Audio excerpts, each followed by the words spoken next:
I'm going to be ruthless. Everybody puts down on the table, so that's a good share today. All right, where are all the people who are not here? Gone. Where? Gone. Spring break. All right, that's the first question.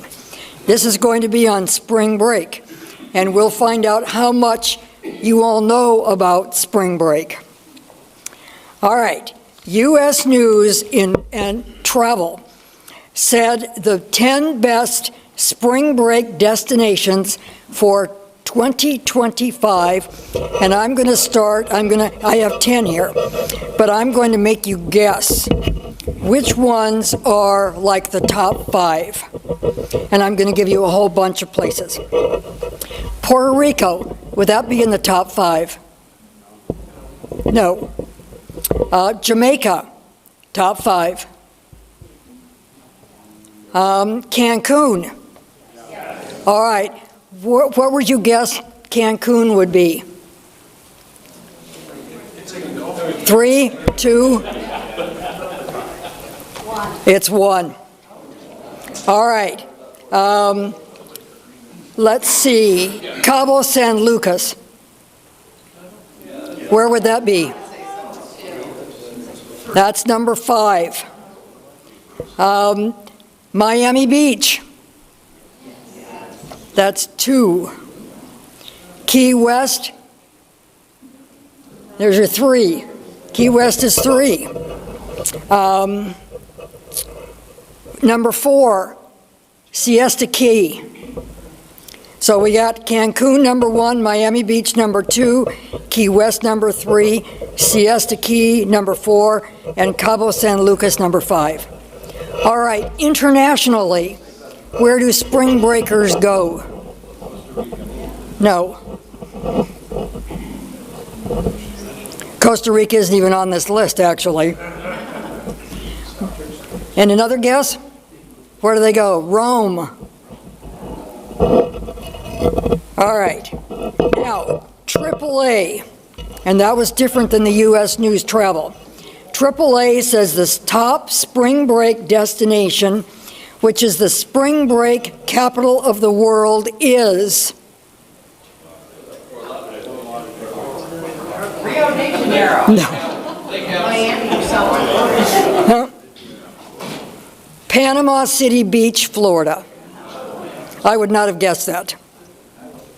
All right, now here's another one. Some of you might know this or maybe not. What is the birthplace of spring break? Fort Lauderdale. Fort Lauderdale. Bingo. She got it right. She still owes $2. I'm just so irritated. All right, now take a guess as to what year spring break started in Fort Lauderdale. What year? 1928? 48. Oh, that's wrong. No, 62 is wrong. And no, 1938. And, you know, it was probably for Fort Lauderdale's commercial, economics. It all makes sense. A beautiful location, spring, and they started it with a swim forum event. And I don't know what a swim forum would be, but they obviously, Fort Lauderdale would be a swimming probably capital of the world, and so they were bringing people in to swim. And by 1960, the business people in Fort Lauderdale had all-you-can-drink beer for, guess what price? All-you-can-drink beer in Fort Lauderdale in the 1960s. $2?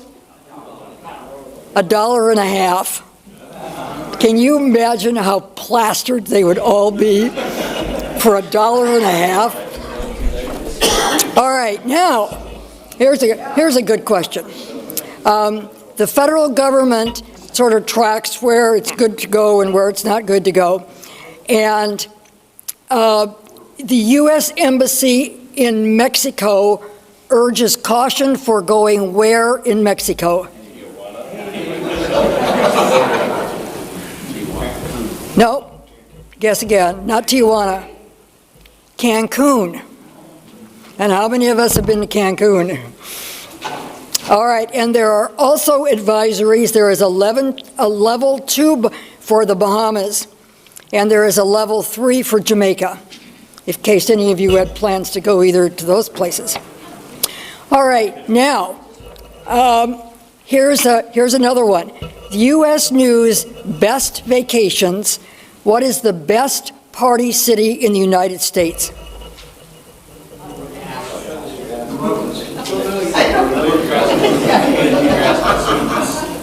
Nashville is not even on this list. No, not Madison, Wisconsin. Where else? Jersey Shore, not on here. Number 1 place is Las Vegas. So if you want to go party, you go to Las Vegas. All right, now here's a bonus question. So if you get this one right, then put an extra $1 in. How's this? Where is the best place to be when everybody else is on spring break? Home. Right.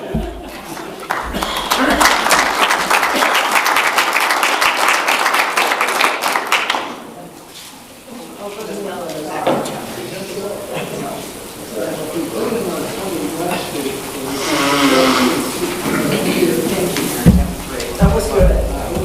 Yeah. Well, good afternoon. I'm Mike Card. I made the mistake of choosing this as a topic, not knowing what all was going to occur over the weekend through yesterday and today. There will even be some activity possibly that will change some of the things that I'm going to talk about today. So this is very hard to read, but this is the hypothetical budget process. You have 2 sheets in front of you, one of which has a mostly black, it doesn't have a Post-it note on it for what happened this morning yet. One looks like this, the other side is open like this, and this is probably the easier one to understand. The other sheet that you have is a very, very tiny print, but it's so you can sort of follow along and see what's going on. If you want the slide deck, put an email address on it and I'll send it to you if you leave it with me before you go. So I knew it was going to be too small to read, although my wife laughs at me because I can read anything I can touch, so I have no trouble reading that tiny print. Anything beyond my fingers requires some form of correction. This is one that, because we're in a university town, I thought I would give the budget process as to what it looks like for a university. And for this particular point, again, this is hypothetical, and I say hypothetical because this is not what happened during this past weekend. Or parts of it did occur this way and then were thrown away over the month of February. But here it lists 3 agencies, the Department of Education, Health and Human Services, and the National Science Foundation, submit their budgets to the Office of Management and Budget for review. Much as happens in the state of South Dakota, the agencies would send their proposed budgets. They would be developing them shortly, starting in April, going through June, sometime in June up through the 1st of September. Agencies in South Dakota have to send their budget to the Bureau of Finance and Management. It then gets a review through November. In November, the agency secretaries and for those agencies and units of government that aren't subject to it also submit their budgets to Bureau of Finance and Management, but they have a looser timeline. But in the month of November, you meet with the Commissioner of the Bureau of Finance and Management and the Governor to make your last case for either increasing or possibly decreasing, which I don't I never participated in one of those, I can tell you that. And then on the first Tuesday after the first Monday in December, the governor this last year submitted her budget to the legislature, both to the Legislative Research Council and the legislature. So here it goes to the Office of Management and Budget, and the president, by the 1st of February, is to submit the budget to Congress. New presidents and new governors are usually given a much longer timeline to do that. And in this year, that step didn't take place. It was truly a congressionally determined budget that we have facing the Senate this afternoon. So what is supposed to happen, again, is that after it goes to Congress, the budget committees start reviewing and analyzing, first for conformity to their set of procedures, and then looking to see how it fits with what their caucus would like to see. And so we're on the second line here, where House review, and they produce a budget resolution, which then sets the authorization. Make sure that if you're going to spend money, which agencies are going to receive the money, and about how much are they authorized to spend. In South Dakota, our process is a little different. The substantive committees generally review whether there is permission to receive money and what the programs are going to be, and the Appropriations Committee determines how much money is actually allocated for that. In the state of South Dakota, we don't separate authorization from appropriation. It's pretty much the same in terms of how the Appropriations Committee works. But there is both the House and the Senate. They review these and produce what the authorization should be. And so that is the authority to spend money is where the authorization comes from. And then it gets reconciled with how much money they think will be available. There are, at this point, the 12 House Appropriations Committees and the 12 Senate Appropriations Committees and subcommittees. The House Appropriations Committee then do markup, which generally isn't open to the public, where they decide exactly how much money is going to be given to different agencies. Same thing occurs in the Senate. There's then a House vote and a Senate vote.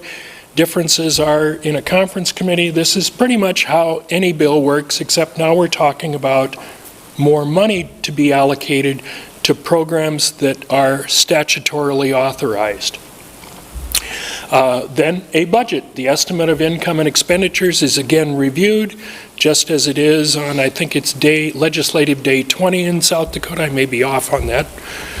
This is my third meeting of the day, so my mind is a little more fuzzy than usual, so please bear with me. And then it's the estimate of income and expenditure for a specific period of time. The federal fiscal year starts on October 1st. It didn't used to up until the mid-80s, 70s. And the reason was they couldn't get the budget finished on time. There haven't been very many budgets finished on time during my lifetime as an adult. Even my life. Yeah, there is an omnibus bill that is used when Congress and the President can't agree on the passage. Often the phrase that I learned was they're sort of lit up like a Christmas tree and you put ornaments on them, and everybody has their preferred spending bill that people try to get to be put into the budget in exchange for their votes for it. If that doesn't work, then there is a continuing resolution, which is not hypothetical. And the continuing resolution extends the funding for the fiscal year based on the prior year's budget. Got that? A theoretical process, and then one that has been used much more often most recently. Yesterday, the U.S. House of Representatives passed a continuing resolution with very few spending details to keep the process moving. And part of the talk today was about a fiscal cliff. The fiscal cliff is actually a time-bound cliff that on Saturday morning at 12:01 a.m., If you don't have a budget, there is no longer any authority to expend money. And so there are a number of employees who are determined to be essential, which has new meaning since COVID, but they're generally the same. These would include the military, these would include law enforcement, most law enforcement, and a number of other individuals who work in air traffic control and other safety, public safety occupations. They will work without pay. So far, Congress, when they have finally developed a budget, has put in the back pay for these individuals, and sometimes a little more, such as when the budget, the last fiscal cliff that we fell off of lasted 37 days in a few years ago. But the process here, but without going through the process of authorizing for the rest of the fiscal year, an interesting, I don't want to call it a trick, but I don't remember it ever being used, is they basically set the clock at 0 and said, here's the authorizations going forward, and they're very broad, and at least for both the Wall Street Journal and the Washington Post, they noted that that was to give President Trump great discretion on how the money would be spent.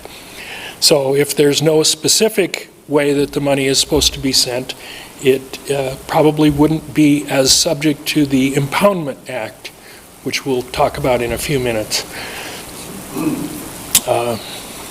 And then the House basically went on recess. They're out of Washington. So the Senate, today, tomorrow, Friday, will have until then to pass a budget bill, or there's no authority to spend money. That's the fiscal cliff.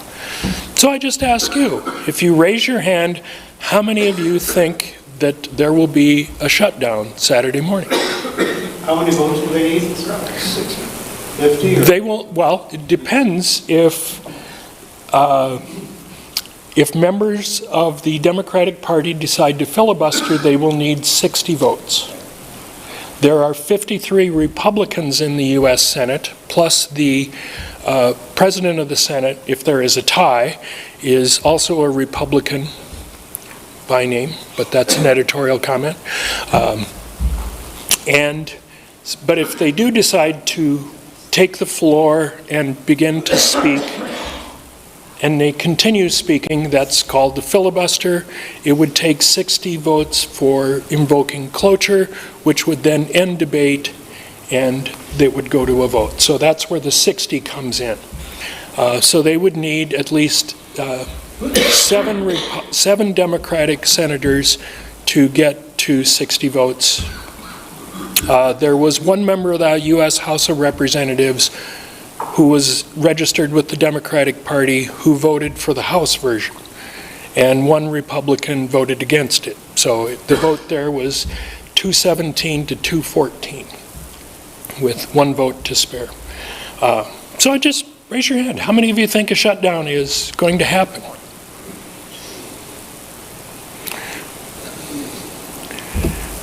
And this is hard to read, but it's a poll by Morning Consult, which is a marketing firm, noted for all voters, they think very or somewhat likely is 36%. Just a quick look, we appear to be a little less optimistic than the sample that they took, and about 44% would, or 54% would say it's a little likely or not likely at all. For Democrats, the percentage is higher. For independents, it's not quite as high, and for Republicans, it's a little over 25%, a little over a quarter believe that there will be a shutdown. So, how it actually worked, which is much to my wife's chagrin, as I was reading on my phone articles finding out what is going on and how did this occur. So part of the challenge was in terms of getting 3 different coalitions, and possibly 4, within the Republican Party of the House. The fiscal hawks, the tax cut hawks, the Freedom Caucus, and President Trump, who did extensive lobbying, but most people who received calls from the president noted he didn't tell them how to vote, that it was answering their questions about how the spending would go. So there was basically one Democrat who went with the Republicans and one Republican who voted against. Kind of a cute saying, he said, the president can bully Canada, but the difference between them and me is I won't cave in. That's Chip Roy, if you're wondering who that is. President Trump lobbied. The vote was 217 to 213. I got the number wrong earlier.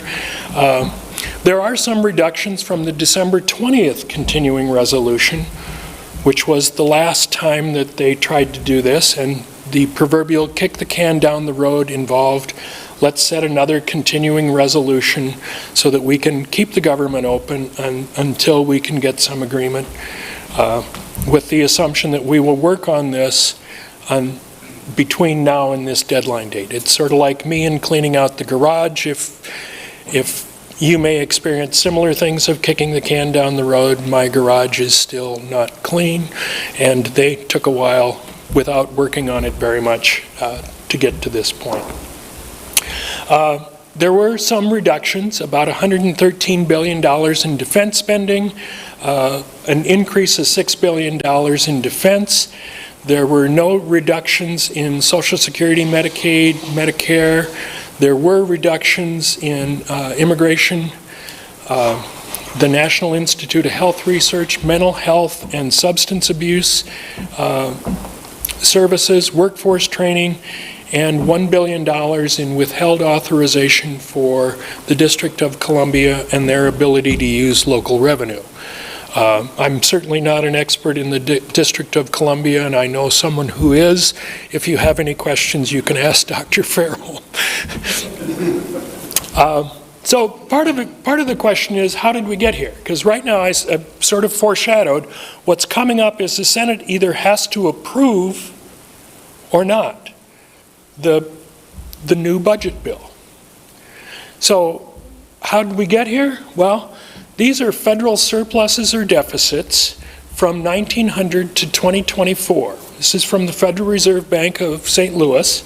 And you'll notice up until, I don't know if a mouse will work here, should have had a pointer, but about here is World War II. And then we start to run deficits, a few for the Vietnam War, and then we start getting more deficits, and then we had a surplus from 1998 through 2000, and then we started spending more. A deficit is simply that we spend more money than we take in revenue for a given year. The debt is the accumulation of surpluses and deficits over that are still in existence. So sometimes debt gets retired, and so that would then go away. But that's what our fiscal cliff is based on. If you're very interested in these past couple years, specifically from this high point when President Trump took office, there was a on-point episode yesterday that you can find the podcast where the Brookings Institution gives their perspective on how that fared in terms of deficits and surpluses and where those might have occurred. So how did we get here? Well, real simple reasons, one of which is the population age 65 and older is increasing. We also know that Americans are living longer. That's a good thing. Having fewer children, not so good for our revenue, because with fewer children, those who aren't born aren't paying taxes. And so there is the ratio here of 2.1 to 1, and in some places, especially more Some more rural areas, some more urban areas are having lower ratios of children being born to the parents. And then the last one is that healthcare is costs are rising faster than the economy is growing. And so this particular chart from the Congressional Budget Office is trying to project out into the future with a number of assumptions, saying is healthcare cost at 2.5%, which is about the 40-year average. Is it growing the same as that, or what is that? Greater than that. The dotted blue line is the healthcare cost declines to 1% of GDP growth, again, that 40-year average, and then healthcare is at the GDP level of growth. Now, part of what we're dealing with, as we might suspect, is that's part of what's enabled this, is the lifespan has been improved, and the quality of life has improved. So, you know, we're not talking good and evil here. These are good and good, but the consequence is we're not either taxing enough or we're spending too much. It's a fairly simple equation. So we have a debt limit, and the debt limit turns to be when we spend more than we collect during a fiscal year. Fiscal year is more or less an arbitrary period of time. October 1st to September 30th, state of South Dakota goes July 1st to June 30th, and the accumulation of deficits and surpluses is what we call the debt. The Treasury issues bonds. They borrow money to cover the difference between how much we receive in revenues and how much we have as debt. The deficit is money we've already spent, because we have enough cash flow from taxes coming in a particular year. So far, we haven't spent more than we've taken in during any particular year. It's when we get towards the end of the fiscal year that we realize we don't have enough money. In this particular fiscal year, we started to get challenges in mid-January where the amount of cash that was available to pay current expenditures was running short. So the Treasury used what they call extraordinary features, which is a variety of activities to take so that money is available to pay the interest on the debt, which is actually about as much as we spend on national defense, is spent to pay the interest on the total debt. Why do we have a debt limit? We're one of a few countries that do. Before 1917, every loan issued by the Treasury had to be approved by Congress. Congress allowed the Treasury to sell Liberty bonds up to a specific amount that became the debt limit. It's gone in and out of effect over the years. But again, my reminder is the debt pays bills for spending that's already occurred. So when we're up against this, it's not cutting expenditures, it's either not paying our bills or paying our bills. So I've got simple questions, complex answers. Does raising the debt ceiling allow more government borrowing? Yes, that's a simple answer. What happens when the Treasury hits the debt ceiling? They start screeching louder, the Treasury Secretary. They also start those extraordinary features to try to get more cash flow so that they can pay the interest on the debt and perhaps make expenditures available for current operations. What does it mean when the Treasury runs out of cash? We have a problem. Why is raising the debt ceiling so controversial? Is we have people that think we owe too much debt. And the idea that we have about 13% of our expenditures every year are spent on interest on the debt that we already have. It's also the case that if you have less money to spend than things you want to spend the money on, that's going to produce a fight for people that want less debt. What if Congress doesn't act? All but essential employees will be furloughed. As long as Congress lasts, as long as they act, even at the last minute, is everything okay? Turns out to be not. because there are both that have a share of that debt, might be mutual funds or companies.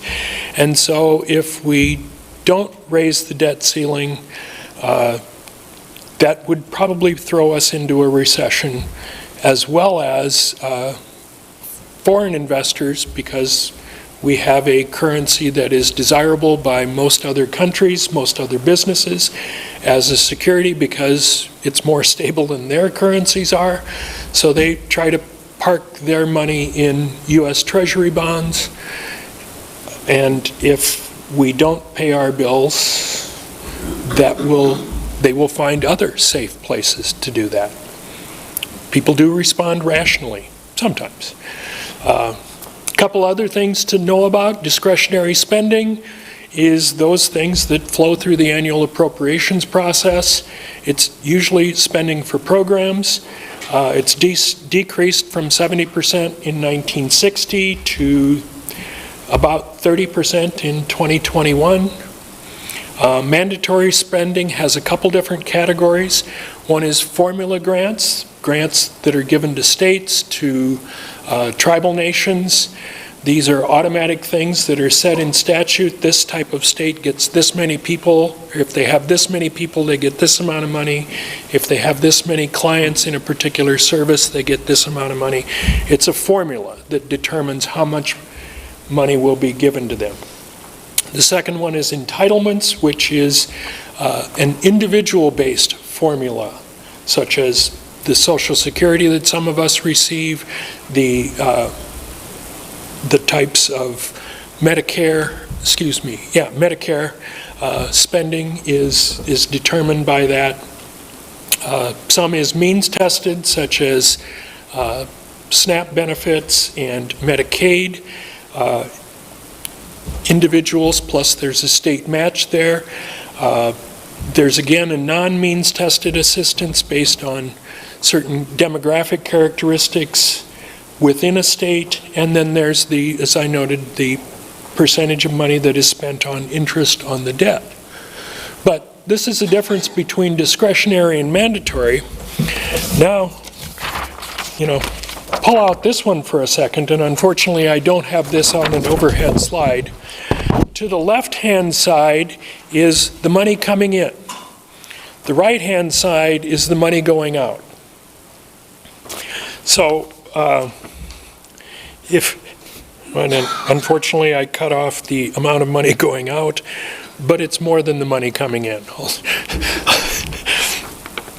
But you can start to see 1.3 trillion goes to defense, 695 billion is more economic support, 1.5 trillion is for Social Security, 847 billion is for Medicare. There's other obligations that the United States has made, and to reduce the amount of spending is one of the key priorities of the newly elected or re-elected President of the United States. And so there's pull, and that's why I note this was February 6th data. It may be different at this point, especially as contracts after January 20th apparently can be canceled and the like. So this is fluid.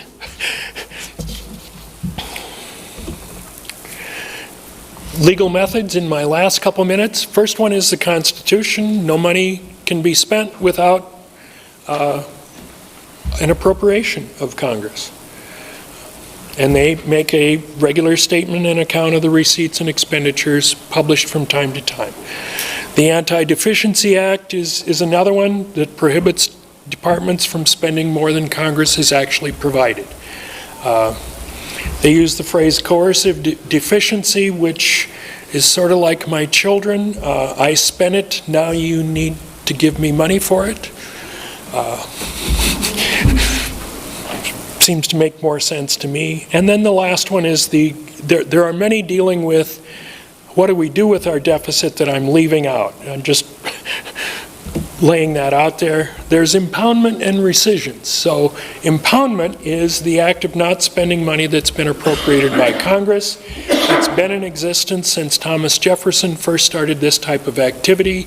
I think Richard Nixon is more famous for impounding money, but what most commentators that I have read and what I learned in graduate school was it was Nixon is responsible for the Budget and Impoundment Act in 1974 based on his deciding not to spend money that Congress had mandated, authorized, and appropriated. Rescission is the cancellation of budget authority.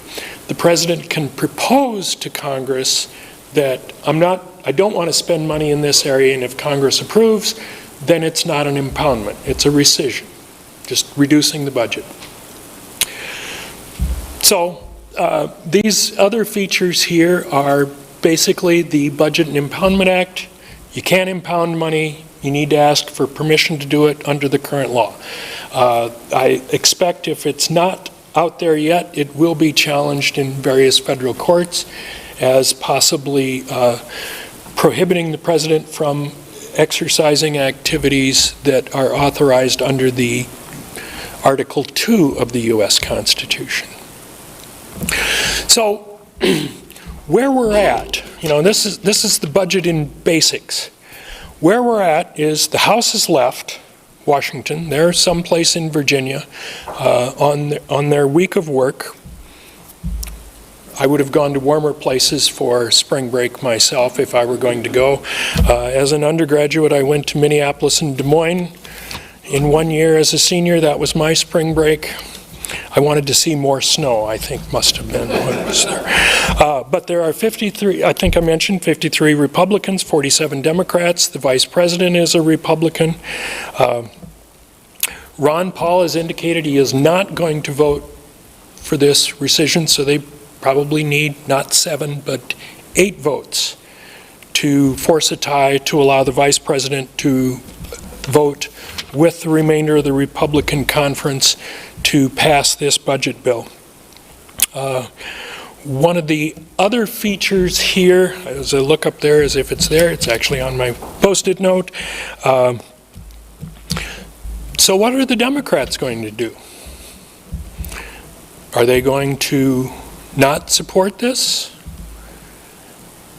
Drive over the fiscal cliff? So right now I expect there to be much marketing research on how is this going to go over if the Democratic Party decides not to support this continuing resolution. How can they message that to blame the other party, just as I suspect the Republican Party will be looking at how they can blame the Democratic Party. Politics is for power, and that's the power to decide is basically what we're looking at here. One feature here is that the Republicans didn't negotiate with the Democrats, so this is a relatively clean bill, meaning there aren't those ornaments that we hang on our Christmas tree with pet projects, other than the ones I mentioned before, that a little bit more for defense, a little bit less here, a little bit more there, unless you're Washington, D.C., which is going to have a lot less. So that's where we're at. We're heading towards the fiscal cliff. Are we going to go over it? Are we going to not go over it? What do you think? That's what my question is. Mike, what do you think? Well, I would tell my students it doesn't matter what I think because you never call either to complain or to praise. But I think not. I think that the way that this has turned out and what we've seen in the past is the party that is seen as causing us to drive over the cliff usually bears the blame. And it's a little bit more unique this year because our president's approval is declining rapidly. This may turn that around. But I think there's a lot more budget cutting that's going to come that will influence more people. I don't know. My guess would be is they won't let it, that they will vote to approve it, at least 8 of them. Some are in heavily Republican states and may need to vote for it to keep their jobs. You know, there's a variety of influences that senators have, and re-election is one of them. I've kept you past time. I've did my best to deflect my own judgment, but there it is. And now the best part is I and Michael Card, the gospel singer, have a neat facet. People pay him to sing and me not to, and it works out well for everyone. So,